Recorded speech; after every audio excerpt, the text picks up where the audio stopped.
Now we are actually going to analyze a starting system circuit, and this, although a simple circuit, it is also tied into some kind of a module or maybe a relay because of their implementation together with the anti-theft modules. In many cases, the anti-theft computer will cut the actual activation of the starter motor. And this in this diagram we actually see our ignition switch tied into the actual starter relay, and we actually see this through the actual neutral switch and going into the actual starter motor solenoid. The actual anti-theft module or anti-theft computer activates the relay coils by applying, in this particular case, a negative pulse to the relay coil. The anti-theft module actually is able to activate this relay.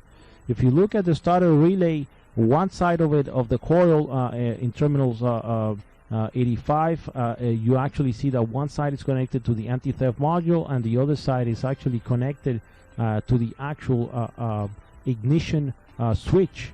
So the ignition switch feeds a positive on one side of this relay coil, and the anti-theft module feeds a negative pulse or negative signal to the other side of this relay. Once this relay is activated, the actual contacts are going to be closed.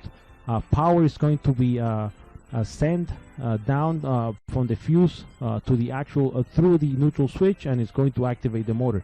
Here we see how in pink we actually, or purple, we activate the relay, and this is the current path for relay activation. The relay is going to close, a current is going to flow through the actual negative, through the actual starter motor itself, through the neutral switch, through the relay, and up the voltage supply line. This will in turn activate the actual starter motor solenoid, which will close the switch and activate the red circuit, which is the actual high current circuit that feeds the motor right from the battery. As soon as this happens, 100 to 300 amps are going to be drawn through the actual starter solenoid, and the engine will eventually start. Remember that a problem in the anti-theft module or relay will render the starter inoperative, and your problem may not be at the starter motor itself, it may be somewhere else in the system. So always keep that into account whenever analyzing this type of system.